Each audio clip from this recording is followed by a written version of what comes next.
தமிழ்நாட்டினுடைய வரலாற்றிலேயே சரித்திரத்தில் இல்லாத அளவிற்கு மிகப்பெரிய ஆயிரக்கணக்கான கோடி ரூபாய் ஊழல்.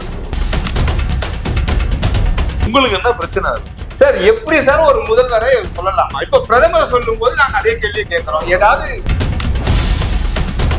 மோடியில இருந்து வாங்கிட்டாரு, காங்கிரஸ் பேசல, திமுக பேசல. அரசியலுக்கு அப்ப நீங்க அரசியல் தான் பண்றீங்க நம்ம கேட்கிறோம்.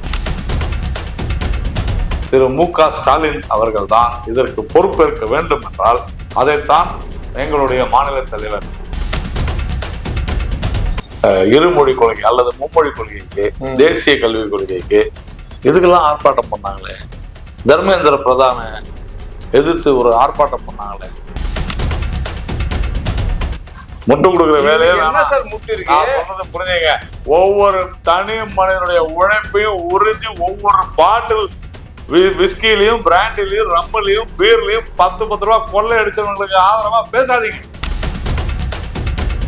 பல சட்டமன்ற உறுப்பினர்கள், பல நாடாளுமன்ற உறுப்பினர்கள், அமைச்சர்கள் உள்ளிட்ட பகுதி மாவட்ட வட்ட பகுதி செயலாளர்கள் எல்லாரும் பல பள்ளிகளை நடத்தி கொடுத்தோம்.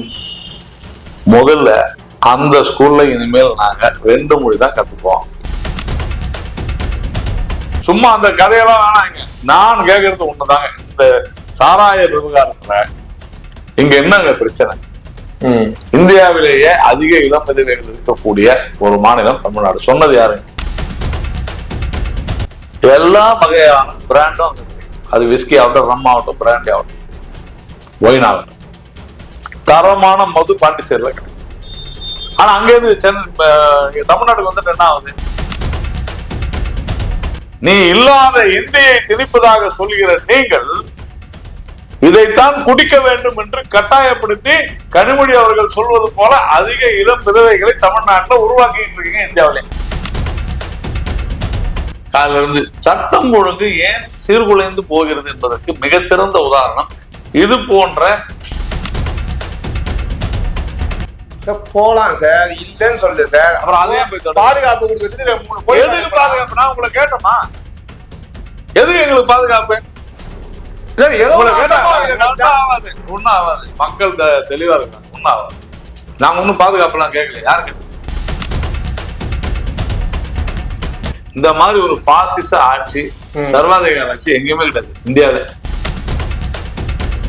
நீங்க அடித்தட்டு மக்களுக்காக ஒரு கம்யூனிசம் இல்லாத ஏதாவது ஒரு கட்சி நீங்க அடித்தட்டு மக்கள் இன்றைக்கும் இருக்கிறதுக்கு காரணமே கம்யூனிஸ்ட் தான். மறுபடியும் என்ன சொல்றேன்னா இதுக்கான பதில் அமித்ஷா அவர்கள் சொன்னது தவறுன்றதுதான் என்னுடைய பார்வை. மறுபடியும் என்ன சொல்ற? திமுக ஆட்சி கலைக்கணும்னு. மது என்பது அது மனித இனத்தை அழிக்கக்கூடிய ஒரு மோசமான விஷயமாக ஆகி கொண்டிருக்கிறது. எங்க எப்பொருள் யார் யார் வாய் கேட்பினும் அப்பொருள் மெய்ப்பொருள் காண்பது அறிவு.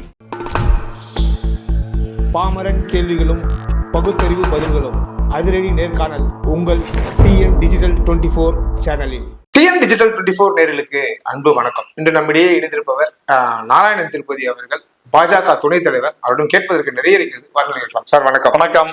எப்படி சார் இருக்கீங்க? நல்லா இருக்கேன் சார். என்ன சார், எடுத்த உடனே ஸ்டாலின் அவர்களை A1 அக்யூஸ்ட் எதுல குற்றவாளியா இருக்காரு அப்படின்னு கொஞ்சம் சொல்ல முடியுமா உங்களால?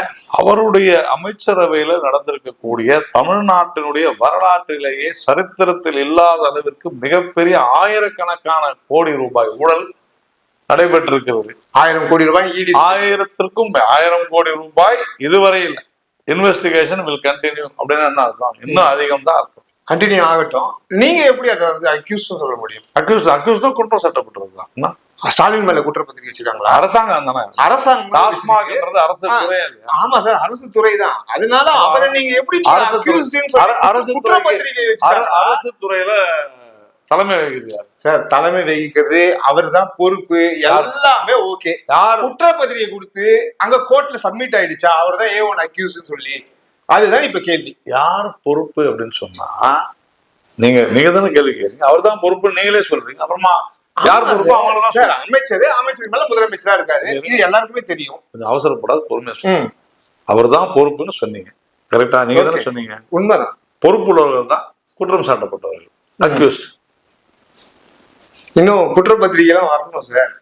நீங்க மறுபடியும் அவங்கள ஈடியே வந்து இருக்குன்னு தான் சொல்லிருக்காங்க. அத வந்து அமைச்சர் வந்து மறுத்திருக்காரு. புரிஞ்சுங்க சார். அக்யூஸ்டுனா குற்றம் செய்தவர் இல்ல, தெரியும் சார். குற்றம் சாட்டப்பட்டவர். குற்றம் சாட்டப்பட்டவர் இன்னும் ஈடி சொல்லிருச்சான்னு கேக்குறேன். ஸ்டாலின் அவர்கள் தான் வந்து அக்யூஸ்ட் A1 குற்றவாளின்னு ஸ்டாலின் சொல்லிருக்காங்க. தனிப்பட்ட ஸ்டாலின் அவர்களை நாம் ஒன்னும் சொல்றோம்.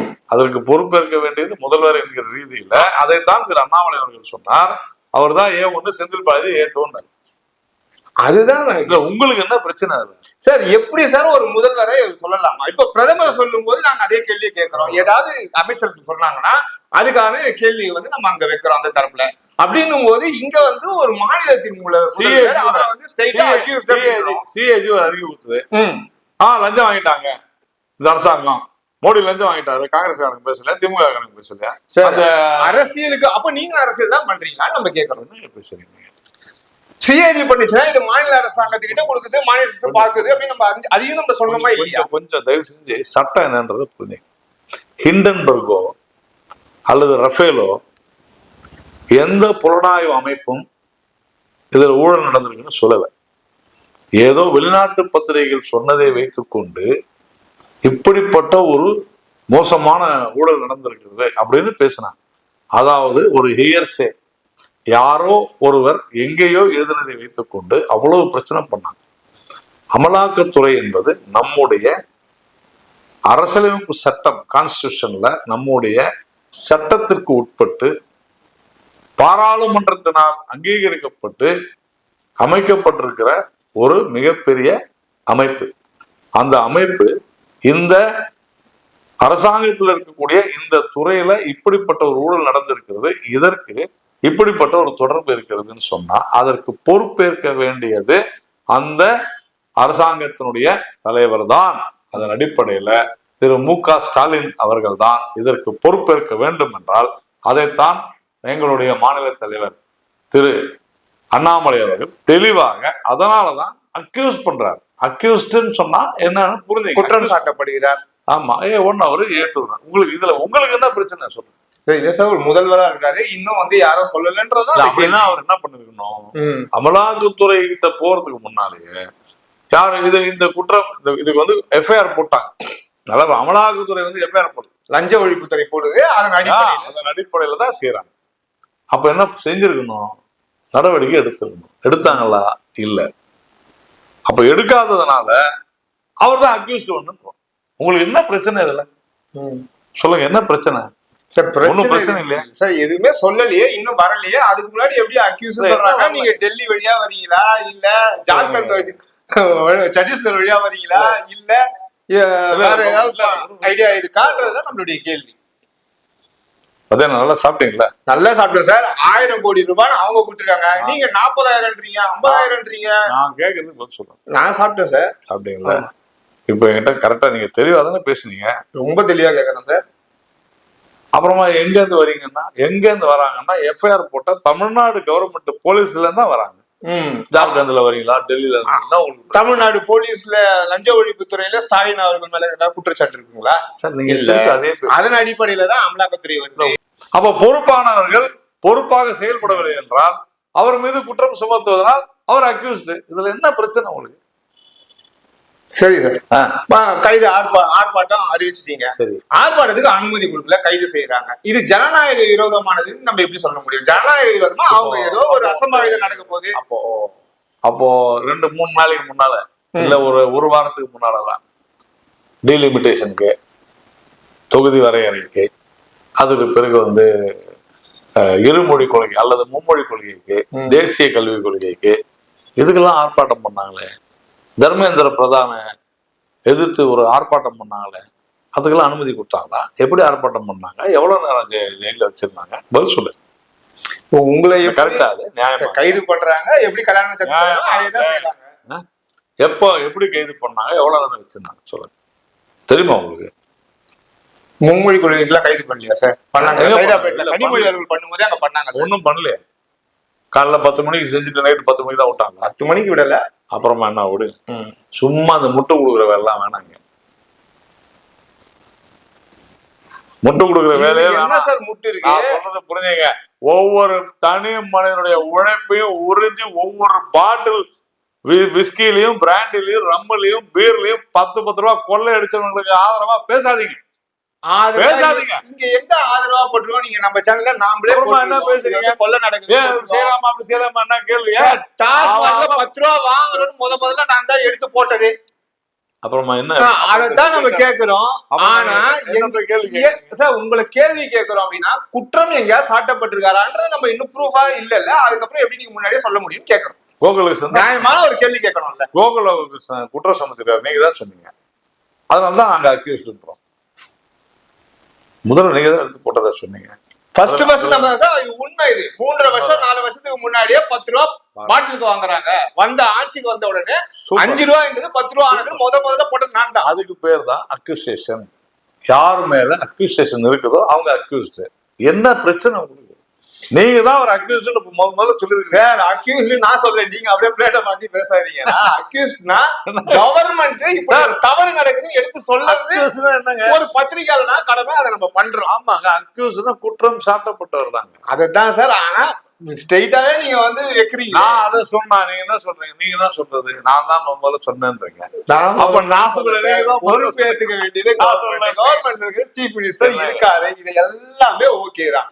ஸ்ட்ரெயிட்டா அவரை வந்து ஸ்டாலின் அவர் மேல எந்த விதமான குற்றப்பத்திரிகையை தாக்கல் பண்றதுக்கு முன்னாடி எப்படி சொல்றோம் நம்ம அப்படின்றதா நம்ம திருப்பி சுத்தி நீங்க இதுலதான் போவீங்க. இல்லன்னு நான் சொல்லவே இல்லை. நான் இல்லைங்க, நீங்க. சரி சார், என்ன பேசுறீங்க? அதுக்குதான் நான் வந்து அடுத்த கேள்விக்கு போனேன். அடுத்த கேள்விக்கு நான் உங்ககிட்ட கேட்டுட்டேன். ஜனநாயக விரோதமா கைது பண்றாங்க நம்ம எப்படி சொல்ல முடியும்? காவல்துறை என்னைக்கு அனுமதி கொடுக்குதோ அன்னைக்கு நீங்க பண்ணுங்க. எதுக்கு ஜனநாயக விரோதம்? ஜனங்களுக்கு எதிரான மக்களுக்கு எதிரான செயல்களை செய்வதை கண்டித்து நாங்கள் ஆர்ப்பாட்டம் செய்து எங்கள் உரிமைகளை மக்களுக்கான உரிமைகளை கேட்கும் பொழுது அதை தடுத்து நிறுத்தி எங்களை வீட்டுக்காவல் உட்பட வைத்தால் அது ஜனநாயக குரல்வழியை நெரிப்பதற்கு சமமானது, ஜனநாயக விரோதமானது. அப்படிதான் சொல்லுவோம். என்ன உங்களுக்கு அனுமதி 17ஆம் தேதி இன்னைக்கு கொடுக்கல, சரி, அதை மீறி நீங்க தடையை மீறி ஆர்ப்பாட்டம் பண்ண போறீங்க. சட்டம் ஒழுங்கு பிரச்சனை நடக்கணும். ஏதோ ஒரு சட்டம் ஒழுங்கு பிரச்சனை நடந்தது, நீங்க யார வந்து குற்றவாளியா ஆக்குவீங்க? அதுக்கு கட்சிக்காரங்களுக்கே ஏதோ ஆயிடுச்சு. அதுக்கு A1 A2 அவங்கதான், கவர்மெண்ட் தான் கொடுத்திருந்தா பிரச்சனை இல்லையா? ஒரு மணி நேரம் வந்து அரசாங்கத்துக்கு எதிராக நாங்க கோஷங்கள் ஈடுபட்டு எங்க ஜனநாயக மாத்திட்டு உங்களை மாதிரி மீடியா வந்திருக்கோம் சொல்லிட்டு மக்கள்கிட்ட மெசேஜ் கொண்டு போய் மக்கள் கிட்ட இதை எடுத்துட்டு போறதுக்காக தானே செய்யறோம். மக்கள் கிட்ட எடுத்துட்டு போறீங்க பல வழிகள்ல. நீங்க ஒரு நிமிஷம் போறீங்க, என்ன நீங்களே 8 வருஷமா இருக்கிறீங்க. இதை எதுக்காக செய்யறோம்? மக்களுக்கிட்ட ஒரு ரீச் ஆகும். கரெக்டா? மக்களுக்கு நல்லது போய் சேர்ந்துடக்கூடாது, நேர்மையான விஷயம் போய் சேர்ந்துடக்கூடாது, உண்மை தெரிந்து விடக்கூடாது அப்படின்னு சொன்னா அது ஜனநாயக விரோதமானதா இல்லையா? உண்டா இல்லையா? கண்டிப்பா. அப்ப நான் வந்து இது ஜனநாயக விரோதம்னு சொன்னா எப்படி ஜனநாயக விரோதம்னு கேள்வி கேக்குறீங்க. இப்ப ஆமான்றீங்க. என்னதான் உங்களுக்கு பிரச்சனை? எனக்கு பிரச்சனை இல்லை சார். ஒரு பாமர மக்களுக்கு இதெல்லாம் புரியணும்ல, புரியறதுக்காக நம்ம கேட்கிறோம். அதுதான் ஒரு பத்திரிகையாளரோட கடமை. என்ன செய்தியை வாங்குறோம், மக்கள் கிட்ட கொடுக்குறோம், புரிஞ்சுக்கோங்க. மறுசீராய்வா இருக்கட்டும், மும்மொழியா இருக்கட்டும், இதெல்லாமே வந்து நடக்கிற ஊழல், பாலியல் வன்கொடுமை பிரச்சனைகள், கனிம வள கொள்ளைகள், இதெல்லாம் வந்து ஒரு மடை மாத்துறதுக்காக தான் இதெல்லாம் வந்து திமுக திரும்ப செய்துன்ற குற்றச்சாட்டை வந்து வச்சுக்கிட்டே இருக்கீங்க. நீங்க 2 விஷயம். ஒண்ணு, தமிழ்நாட்டினுடைய கொள்கை இருமொழி கொள்கை அப்படின்னா என்ன அர்த்தம்? First language English, second language ஏதோ ஒரு மொழி. தமிழ்நாட்டினுடைய கொள்கை இருமொழி கொள்கை அப்படின்னா தமிழ்நாட்டுல படிக்கக்கூடிய பசங்க, பள்ளிக்கூட பசங்க எல்லாரும் 2 மொழி தான். இதானே? ஆனா அப்படிதான் இருக்குதா? இல்ல. எப்படி இருக்குது? மும்மொழியும் இருக்குது. சில கவர்மெண்ட் 50% பசங்களுக்கு மேல 3 மொழியை கத்துக்கிறாங்க. அப்போ அது தமிழ்நாட்டு கொள்கையா? இல்ல. அப்ப நீங்க என்ன சொல்லணும்? தமிழ்நாட்டினுடைய அரசு பள்ளி மாணவர்களுக்கான கொள்கை இருமொழி கொள்கை அப்படி சொன்னீங்கன்னா கூட நீங்க சொல்றதெல்லாம் ஏதோ ரைட்டுப்பா, அரசு பள்ளிக்குன்னு ஒரு விதியை கொண்டாண்டாப்பான்னு சொல்லலாம். ஆனா நீங்க என்ன சொல்றீங்க? ஒட்டுமொத்தமா தனியார் பள்ளிகள்லையும் சிபிஎஸ்இ பள்ளிகள்லையும் 3 மொழி கற்றுக்கொள்ளக்கூடிய மாணவர்களை அவங்களையும் உங்களோட சேர்த்துக்கிறீங்க. அதே போல ஏன் நீங்க உங்களோட சேர்த்துக்கிறீங்க? நீங்க நடத்துற ஸ்கூல்ல 3 மொழி சொல்லி கொடுக்குறீங்க, சன்ஷைன் ஸ்கூல் உட்பட. நான் என்ன கேட்கிறேன், அதெல்லாம் இல்லைங்க, நாங்க 2 மொழி தாங்க கத்துப்போம் அப்படின்னா ஒரு சட்டம் கொண்டு வாங்க. தமிழ்நாட்டுல எந்த ஒரு பள்ளிக்கூடமா இருந்தாலும், அது கேந்திர வித்யாலயா ஆகட்டும், இல்ல நவோதயா ஆகட்டும், இங்க இல்ல சிபிஎஸ்சி ஆகட்டும், எந்த சிலபஸ் இருந்தாலும் இங்க 2 மொழி தான்ப்பா அப்படின்னு உங்களுக்கு தைரியம் இருந்தா கொண்டு வாங்க, சட்டம் கொண்டு வாங்க. அதுவும் இல்லையா, you should preach what you follow அப்படின்னு ஒரு பழக்கம். நீங்கள் என்ன நடைமுறையில் என்ன செய்கிறீர்களோ அதைத்தான் நீங்கள், அதன் அடிப்படையில் சன்ஷைன் ஸ்கூல், முதல் குடும்பத்தினுடைய பள்ளி, KN நேரு, பொன்முடி, துரைமுருகன், பொன்முடி, வரிசையா இப்படி பாத்தீங்கன்னா திமுகவினுடைய பல சட்டமன்ற உறுப்பினர்கள், பல நாடாளுமன்ற உறுப்பினர்கள், அமைச்சர்கள் உள்ளிட்ட பகுதி மாவட்ட வட்ட பகுதி செயலாளர்கள் எல்லாரும் பல பள்ளிகளை நடத்தி கொடுத்தோம். முதல்ல அந்த ஸ்கூல்ல இனிமேல் நாங்க 2 மொழி தான் கத்துக் கொடுப்போம். சென்ட்ரல் கவர்மெண்ட் நான் சொல்றேன், நான் தான் உங்களுக்கு தைரியம் தான் சட்டம், நான் சொல்லலையேங்க 2 மொழி தான் வேணும்னு. நீங்க என்ன சென்ட்ரல் கவர்மெண்ட், நானா சொன்ன 2 மொழி வேணும்னு சொல்றது யாரு? அப்ப அவரை பண்ண சொல்லுங்க. இல்ல சார், கல்வினா அவங்க ஸ்கூல்ல வச்சிருக்காங்கன்றீங்க, ஒரு நிமிஷம் டாஸ்மார்க்னா இவங்க சாராய தொழிற்சாலை வச்சிருக்காங்கன்றீங்க இல்லையா? உண்டா இல்லையா? அப்புறமா அதனாலதான் கம்மி பண்ணிட்டே வராங்களா இல்லையா? அதெல்லாம் சும்மா எங்க கம்மி பண்றாங்க? எவ்வளவு இவங்க இந்த ஆட்சி வந்த பிறகு எத்தனை தனியார் பார் திறந்திருக்காங்க தெரியுமா உங்களுக்கு? சிட்டிலே திறந்திருக்காங்க, மணமகள் மன்றம் பேர்ல நிறைய திறந்திருக்காங்க. சும்மா அந்த கதையெல்லாம் வேணாங்க. நான் கேட்கறது ஒண்ணுதாங்க, இந்த சாராய விவகாரத்துல இங்க என்னங்க பிரச்சனை?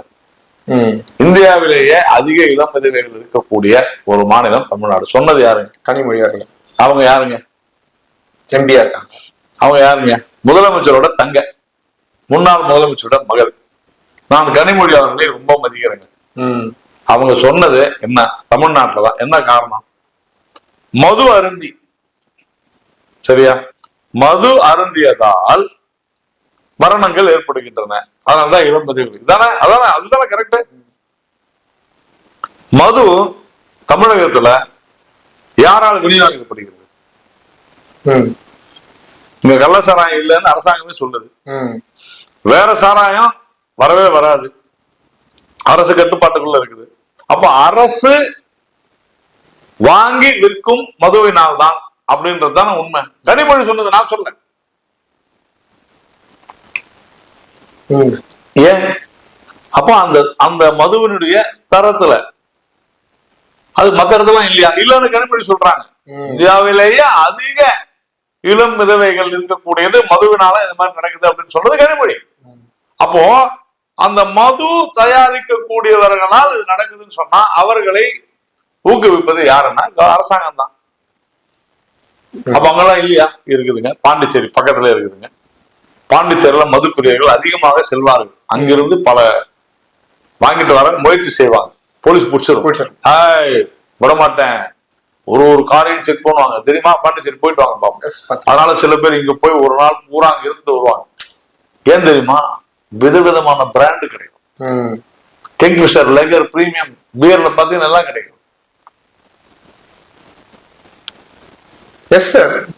கால்ஸ்பர்க் கிடைக்கும், பட்வைசர் கிடைக்கும், எல்லா வகையான பிராண்டும் அங்க கிடைக்கும். அது விஸ்கி ஆகட்டும், ரம் ஆகட்டும், பிராண்டி ஆகட்டும், ஒயின் ஆகட்டும், தரமான மது பாண்டிச்சேரியில கிடைக்கும். ஆனா அங்க இருந்து தமிழ்நாட்டுக்கு வந்துட்டு என்ன ஆகுது? அந்த கடைக்காரங்க என்ன சொல்றாங்களோ இந்த பிராண்ட் அதான். சார் ஒரு கிங்ஃபிஷர் லேகர் கொடுங்க, அதெல்லாம் இல்ல, இதான் இருக்குது, இஷ்டம் வாங்கலன்னா போ. அது கூட அவ்வளவு 100 ரூபாய் 110 ரூபாய் கொடுங்க.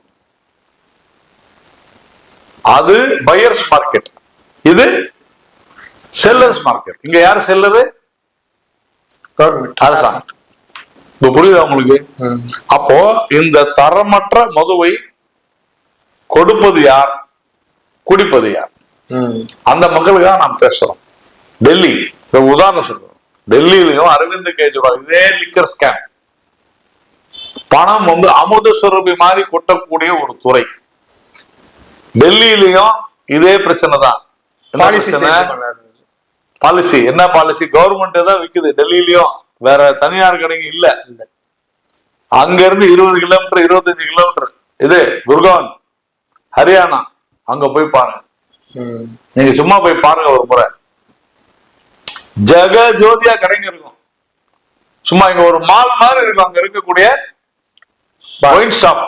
ஒயின் ஷாப் பல வகையான பிராண்ட்ஸ் அங்கிருந்து வாங்கிட்டு போவாங்கலாம். இந்த பக்கம் 20 கிலோமீட்டர் தள்ளி போனீங்கன்னா நொய்டா, உத்தரப்பிரதேசம், அங்க போய் பாருங்க. ஏன் சொல்றேன்னா, அரசாங்கத்தினுடைய கட்டுக்குள்ள வரும் பொழுது அங்கு அரசியல்வாதிகள், அதிகாரிகள், மதுபான அதிபர்கள் எல்லாம் சேர்ந்து ஊழல் செஞ்சு கட்டாயப்படுத்தி இதைத்தான் நீ குடிக்க வேண்டும் என்று கட்டாயப்படுத்துகிறார்கள். நீ இல்லாத இந்தியை திணிப்பதாக சொல்கிற நீங்கள் இதைத்தான் குடிக்க வேண்டும் என்று கட்டாயப்படுத்தி கனிமொழி அவர்கள் சொல்வது போல அதிக இளம் விதவைகளை தமிழ்நாட்டில் உருவாக்கிட்டு இருக்கீங்க இந்தியாவிலே. நாங்க ஏன் சார் கேள்வி கேட்க மாட்டோம்? நான் இதை கேள்வி கேட்டா ஜனநாயக விதிமுறைகள் எப்படி சொல்றீங்கன்னு நீங்க அந்த திருப்பி கேள்வி கேட்குறீங்க. சார் ஜனநாயக விதிமுறைகள் இல்லையா? போலீஸ் அனுமதி கொடுக்கல, நீங்க போல அப்படின்னா போலீஸ் அனுமதி கொடுக்காததான் சார் ஜனநாயக விதிமீறல்னு சொல்றேன். அதான உண்மை சார். அனுமதி 2 நாள் கழிச்சு போறாங்க. அது எப்படி 2 நாள் கழிச்சு? அப்ப போலீஸ் சொல்லணும், ஐயா 17 தானே ஐயா, நீங்க 19 வச்சீங்க சொல்லி நீங்களா சொல்லிருக்கலாம்ல. பரிசீலனை பண்ற சொல்லிருக்க மாட்டாங்க உங்ககிட்ட. இல்ல சொல்லலையே, நீங்களா சொல்லிருக்கணும் 2 நாள் கழிச்சு கொடுங்க. என்கிட்ட சொல்றாங்க, ஏன் சொல்லுங்க சார்? அது எப்படி சார்? நீங்க அனுமதி கேட்டா கொடுக்காமலே இருப்பாங்க சார். நீங்க கூட போராட்டம் பண்ணீங்க, அனுமதி கொடுத்தாங்க. இந்த அரசாங்கம் எவ்வளவு பொதுக்கூட்டங்களுக்கு உங்களுக்கு தராங்க இல்லைங்க? திராவிட மாடல் திமுக ஆட்சி வந்த பிறகு எந்த போராட்டம் ஆர்ப்பாட்டத்துக்கும் அனுமதி கொடுக்கல. புரிஞ்சுங்க.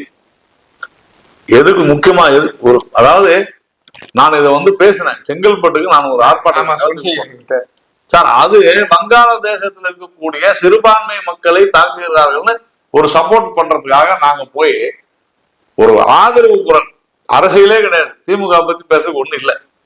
அதுக்கு காலையில 10 மணிக்கு எங்களை கைது பண்ணி போயிட்டு நைட்டு 7:30 மணி வரைக்கும் வச்சிருந்தாங்க. அதுக்கு ஒரு 25-30 போலீஸ். வங்காளதேசத்தினுடைய அங்க சிறுபான்மை மக்கள் பாதிக்கப்படுகிறார்கள். அங்க போய் ஒரு எங்களுடைய ஆதரவை தெரிவிப்பதற்காக அங்க ஒரு சின்ன டெமான்ஸ்ட்ரேஷன் பண்ணாங்க. அதை தடுத்து ஒரு நாள் பூரா ஒரு 25-30 போலீஸ், நாங்க இருந்துச்சே ஒரு 50 பேர் தான், அதுக்கு 25-30 போலீஸை போட்டு காலையில இருந்து சட்டம் ஒழுங்கு ஏன் சீர்குலைந்து போகிறது என்பதற்கு மிகச்சிறந்த உதாரணம். இது போன்ற எங்களுடைய உணர்வுகளை வெளிப்படுத்துவதற்காக, மக்களிடம் அதை போய் சேர்வதற்காக ஒரு இடத்துல ஜனநாயக ரீதியில ஒரு 1/2 மணி நேரம் 1 மணி நேரம் குரல் கொடுத்துட்டு போயிட்டே இருப்போம். அதோட வேலை முடியுது. அவர் 10 போலீஸ் இருந்தாங்கன்னா ஏதோ ஒண்ணு ஆயிடுச்சு. அங்க என்ன ஆகும்? எதனா ஆச்சுன்னா ஒண்ணு திமுக காரனால ஆகும். அதைத்தான் சொல்றேன். அந்த மாதிரி ஆச்சுன்னா யாரும் திருப்பி வரும். அப்ப சொல்லட்டும், திமுகனால எதனா ஒண்ணு செஞ்சிருவாங்கன்ட்டு. பாதுகாக்க வேண்டிய இடத்துலயும் போலீஸ் இருக்காங்க. அவங்க வேலையை 1 மணி நேரம் பார்த்துட்டு போட்டு, பாதுகாக்கலன்னா ஏன் பாதுகாக்கல? 1 மணி நேரம் பார்த்து போட்டுங்க, எங்களை நாங்க பாத்துப்போம். அங்க ஒன்று இங்க ஒன்றுமா நடக்கிற அந்த சட்டம் இல்லாத கேள்வி கேட்டுட்டே இருக்கீங்க. நீங்க சொல்றது புரிஞ்ச மாட்டேங்கிறீங்க. யாராவது பிரச்சனை ஆகணும்னா திமுக காரனால தான் ஆகும். அப்ப நாங்க ஆர்ப்பாட்டம் பண்றோம். திமுக காரங்களை விடுங்க, ஏதோ ஒரு பிரச்சனை நடக்குது. என்னங்க பிரச்சனை நடக்குதுன்னு? இதேதாங்க பிரச்சனை உங்களுடைய. ஏன்னா போலீஸ் சொல்லுவோம், பாருங்க போவாதீங்க, அங்க கல் அடிப்பாங்க. கல்லு யார் அடிக்கிறா அவனை போய் தடுக்கணும். அதை விட்டுட்டு அவங்க போனா கல் அடிப்பாங்கன்னா என்ன சார்? அப்ப உங்களுக்கு தெரியும் யார் பிரச்சனை பண்ணுவாங்க சார். இருக்கிறது 4 போலீஸ் கொடுப்பாங்க ஒரு இடத்துல, நீங்க எல்லா இடமும் போராட்டம் பண்றீங்க. அதான் இல்ல, கையெழுத்து வாங்க போனீங்களா இல்லையா? நீங்க கையெழுத்து வாங்க போகும்போது ஒவ்வொரு இடமா கையெழுத்து வாங்குறீங்க. வாங்குற இடத்துல தமிழிசை மேடம் இருக்காங்க. போலாம் சார், இல்லன்னு சொல்லு சார். அப்புறம் அதே பாதுகாப்பு கொடுக்கறதுக்கு 3 போலீஸ். எதுக்கு பாதுகாப்புனா உங்களை கேட்டோமா? எதுக்கு எங்களுக்கு பாதுகாப்பு? சார் ஏதோ ஒன்னும் ஆகாது. மக்கள் தெளிவா இருக்காங்க, ஒன்னும் ஆகாது. நாங்க ஒன்னும் பாதுகாப்பு எல்லாம் கேட்கல. யார் கேட்டது? யார் கேட்டது? கொடுக்க வேண்டியது அரசு கடமையா இல்லையா? கொடுக்கலையே ஆயிடுச்சுன்னா அப்புறம் நீங்க கொடுக்கலன்றது கொடுக்கலையே. கொடுத்தீங்களா? கொடுக்கலையே. கொடுக்கறதுக்கு தான் கைது பண்றாங்க. கொடுக்கறதுக்கு தான் கைது தள்ளி தான் வருவீங்க. என்ன தள்ளி விட்டாங்க? அப்புறம் ஆமா, வண்டியில ஏறினா எங்க ஏற மாட்டேங்கிறீங்களா? போராட்டம் கோஷம் போட்டே இருக்கீங்கன்னா அப்ப ஏறி தான் சொல்லுவாங்க. கோஷம் போடக்கூடாது. கோஷம் போடுங்க சார். சார் பிரஸ் மீட் உங்களுக்கு அனுமதி இல்லையா சார்? கைது பண்றதுக்கு முன்னாடி பிரஸ் மீட் எல்லாம் கொடுத்தாங்களா இல்லையா? அதுக்கு அது அனுமதி அவ்வளவு சார், அத கூட அனுமதி இல்லாம கைது பண்ணாங்களான்னு கேக்குறோம். அப்படி ஒரு அரசாங்கம் அனுமதி நீங்களும் அதெல்லாம் பண்ணதே இல்லையா? சொல்லுங்க. காங்கிரஸ் அங்க இருக்கிறதுக்கு நீங்க ஆளுநர் ஸ்டேட்ல இதெல்லாம் நடக்கவே இல்லை இல்லையா சார்? எவ்வளவு வருது வீடியோ, என்ன சார் நீங்க இல்லையா? நீங்க வாட்ஸ்அப் எல்லாம் பார்த்து நாங்க ஏன் வாட்ஸ்அப் பாக்குறோம்? நாங்க காங்கிரஸ் போடுறோம். நான் வாட்ஸ்அப்ல அந்த செய்தி எல்லாம் நாங்க ஃபார்வர்ட் பண்ண மாட்டோம். அப்ப இந்தியன் காங்கிரஸ்ல போடுறாங்க, அவங்க போடுறாங்கல்ல. பாஜக பிஜேபி மாநிலங்கள்ல ரொம்ப ஜனநாயக அங்க ஒன்றிய நடக்குதா இல்லையா? இல்லன்னு தான் சொல்றேன். நாங்க சுத்தமாவே நடக்கல. இல்ல இந்த மாதிரி ஒரு பாசிச ஆட்சி, சர்வாதிகார ஆட்சி எங்கேயுமே கிடையாது இந்தியாவில.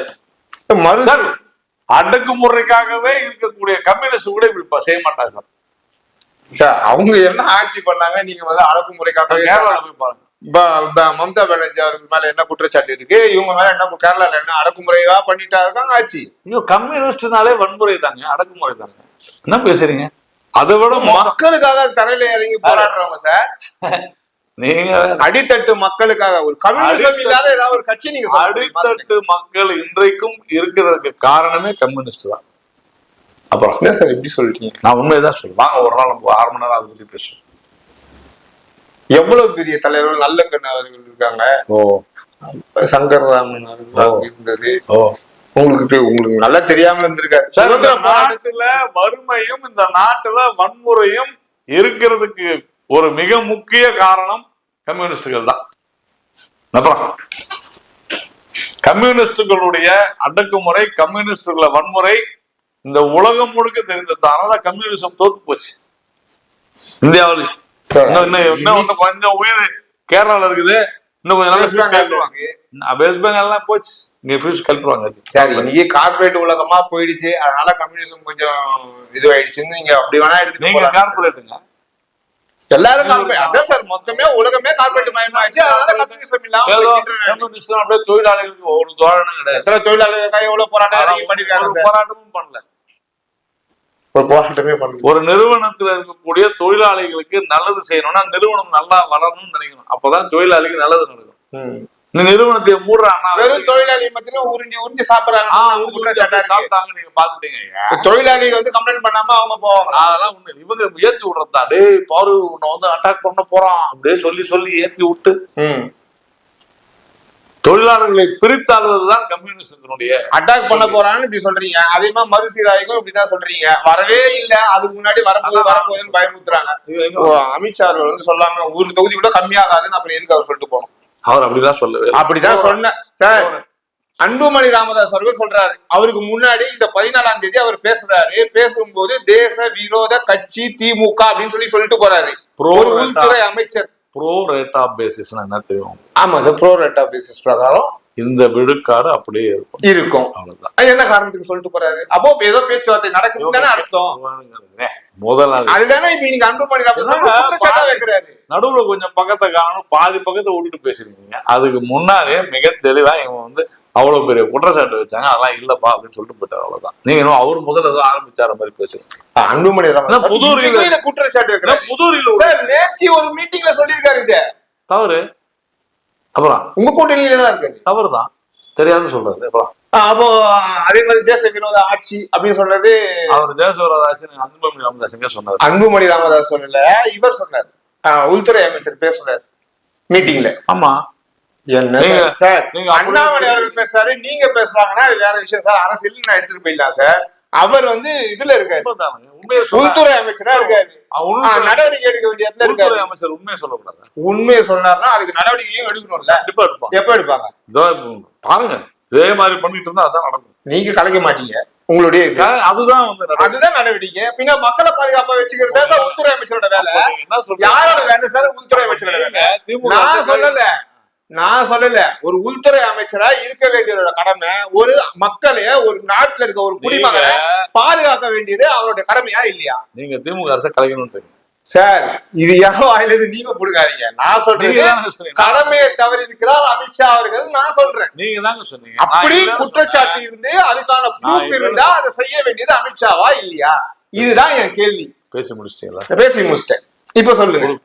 பொய் பேசல, நேரடியா சொல்றேன். நான் கலைக்க வேண்டியது தானே, ஒரு மக்களுக்கான பாதுகாப்பை கொடுக்க வேண்டிய இடத்துல நீங்க தானே இருக்கீங்கன்னு கேக்குறேன். நான் பேசிட்டே பேசி முடிச்ச பிறகு சொல்லுங்க. சொல்லுங்க. அமித்ஷா அவர்கள் சொன்னதுல எந்த தவறும் இல்லை. இந்த தேசத்திற்கு விரோதமாக செயல்படாதீர்கள், இது பிரிவினைவாதத்தை செயல்படாதீர்கள் சொல்லல. நான் கேட்டேன், அது ஒண்ணுத்துக்கு 4 வாட்டி கேட்டேன். தேச விரோத ஆட்சி அகற்றப்பட வேண்டியது அப்படின்னு.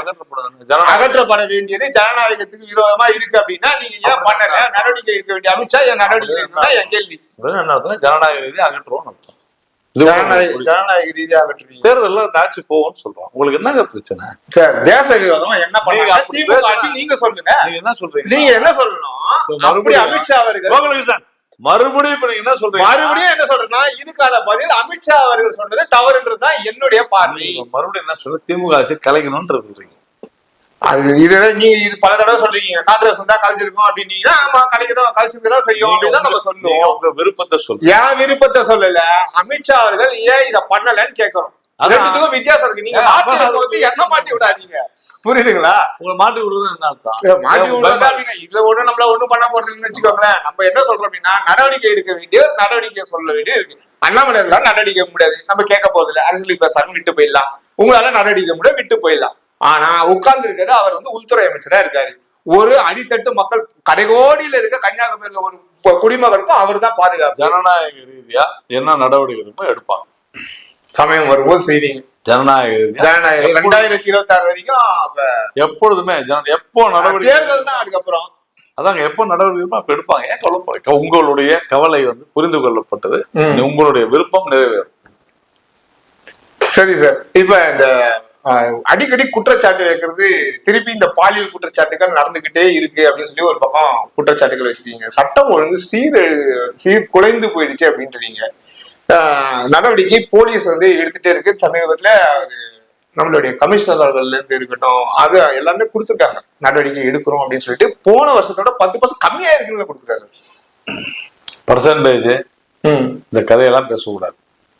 நீங்க மாத்திரம் பர்சன்டேஜ் பேசலாம். 30 விழுக்காடு ஜாஸ்தி ஆயிடுச்சு, அதிகமா தான் ஆயிருக்கு.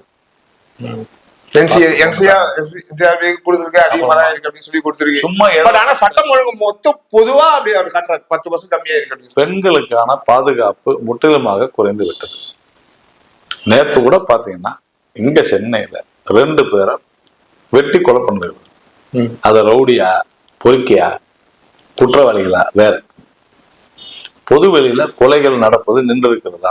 இல்ல, இதுக்கு முன்னாடி நடக்கலையா? அது இப்ப அதிகமா நீங்க ஆதரவு ஊத்த கட்சியா போ இப்ப அதிகமாக நடக்கிறது.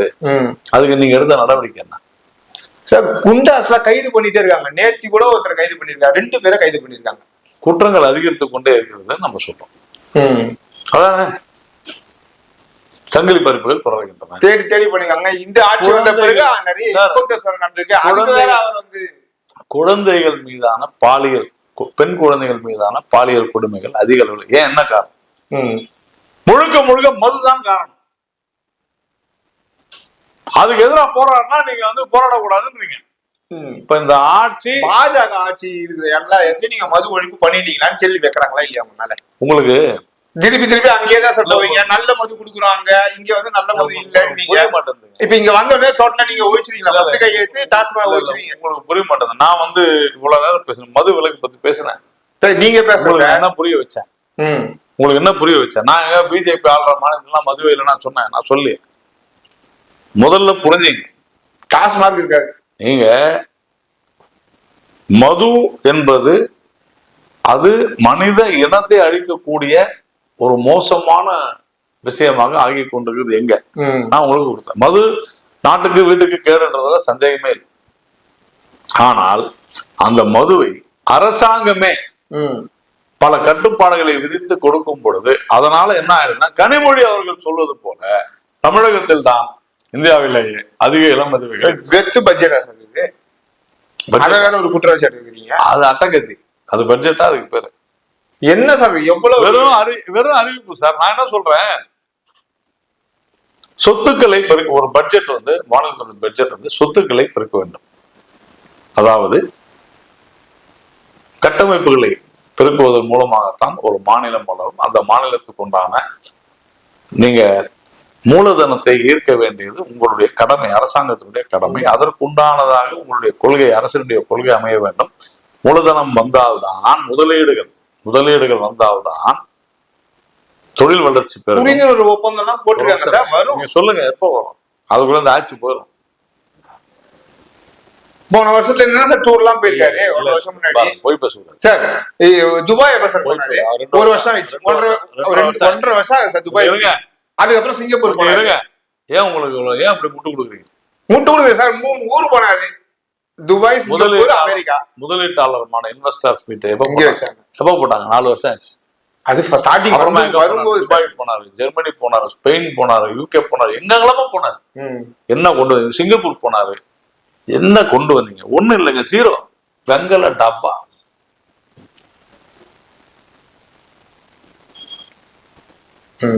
ஒண்ணு இல்லையா? அப்புறமா நான் அதை கொடுத்துட்டேன், இதை கொடுத்துட்டேன். என்ன கொடுத்தீங்க நீங்க? ஒண்ணும் கொடுக்கல. நான் என்ன கேட்கிறேன், 2 விஷயம் சொல்றேன். இந்த பட்ஜெட்ல நான் படிச்சேன், கடந்த வருடம் 2000 கிலோமீட்டர் கிராம சாலைகள் போடுவதற்கு 1000 கோடி ஒதுக்கினாங்க. அப்ப எவ்வளவு ஆகுது? ஒரு கிலோமீட்டர் கணக்கு போட்டு 2000 கிலோமீட்டருக்கு 1000 கோடி. இந்த வருஷம் 6100 கிலோமீட்டருக்கு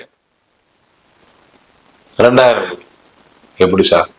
போன வருஷம் போட்டு தப்பா, இந்த வருஷம் போட்டு தப்பா?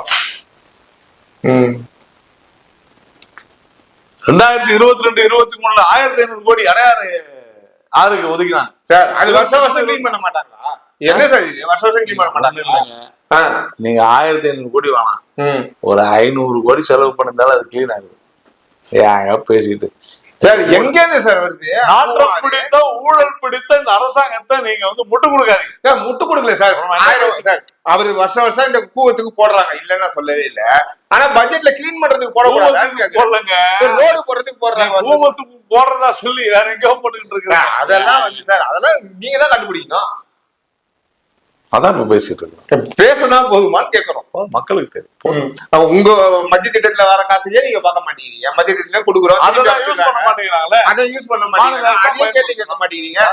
இப்ப 100 நாள் வேலை திட்டத்துக்கு ஊழல் இருக்குன்னு சொல்லிருக்கீங்க, பணம் கொடுக்க மாட்டேன்ட்டீங்க. கேள்வி கேட்க மாட்டேங்களா? போய் சொல்ல சார். எங்க சார் நீங்க கேள்வி கேட்டீங்க? தயவு செஞ்சு நீங்க சொல்லுங்க. அதுக்கான கேள்வி அரசாங்கமா நீங்க என்ன கேள்வி கேட்டீங்க? வருஷத்துக்கு ஒரு நாள் சிஏஜி சொல்லுது, இவ்வளவு பணம் திரும்பி வருது, இதுல ஊழல் பணம், அதைத்தான் சொல்றீங்களே தவிர நீங்க இத என்ன பண்ணீங்கன்னு மானிட்டர் பண்றதுக்கான ஒரு குழு கேட்டா இனிமே வரப்போகுதுன்னு சொல்றீங்க. இதுதான் உங்க பதில இருக்கு.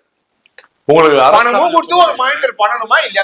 இல்ல, மானிட்டர்லாம் பண்ணிட்டு தான் இருக்காங்க. அதனாலதான் மத்திய அரசு திட்டங்கள்ல விவசாயிகள் கௌரவ நிதி ஆகட்டும், இன்னைக்கு 100 நாள் வேலை வாய்ப்பு திட்டம் நிதி நிறுத்தி வச்சிருக்கீங்க. ஏன் அதுதான் ஊழல் நடந்திருக்கு அப்படின்னு சொல்லி பண்ணிருக்கீங்க. மானிட்டர் பண்ணலன்னு சொல்றீங்களா? பண்ணிட்டு தான் இருக்காங்க. அதுதான் வருஷத்துக்கு ஒரு அடி பண்றீங்கன்ற. இப்போ ஒரு வருஷம் ஆடிட்ட போதானே தெரியுது ஊழல்.